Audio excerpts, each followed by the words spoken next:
guys, welcome to my channel. एक बार भगवान बुद्ध एक गांव में उपदेश दे रहे थे। उस गांव का एक धनाढ्य व्यक्ति बुद्ध के उपदेश सुनने आया।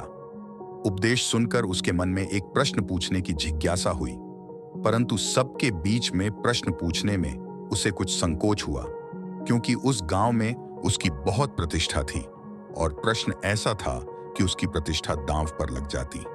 इसीलिए वह सबके जाने का इंतजार करने लगा। जब सब लोग चले गए तब वह उठकर बुद्ध के पास आया और अपने दोनों हाथ जोड़कर बुद्ध से कहने लगा, प्रभु मेरे पास सब कुछ है, धन दौलत पद प्रतिष्ठा ऐश्वर्य, किसी चीज की कोई कमी नहीं है, परंतु मैं खुश नहीं हूं। हमेशा खुश रहने का राज क्या है? मैं जानना चाहता हूं कि हम हमेशा प्रसन्न कैसे रहें। बुद्ध कुछ देर तक चुप रहे और फिर बोले, तुम मेरे साथ जंगल में चलो, मैं तुम्हें खुश रहने का राज बताता हूं। ऐसा कहकर बुद्ध उसे साथ लेकर जंगल की तरफ बढ़ चले।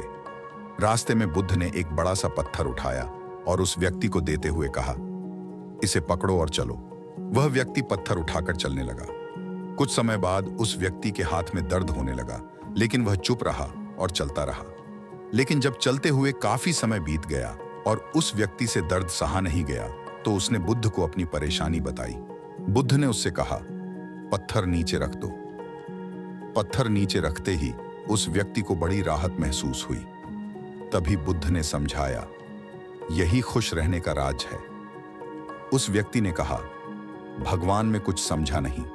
बुद्ध बोले, जिस तरह इस पत्थर को कुछ पल तक हाथ में रखने पर थोड़ा सा दर्द, 1 घंटे तक रखने पर थोड़ा ज्यादा दर्द और काफी समय तक उठाए रखने पर तेज दर्द होता है, उसी तरह दुखों के बोझ को हम जितने ज्यादा समय तक अपने कंधों पर उठाए रखेंगे, उतने ही ज्यादा दुखी और निराश रहेंगे।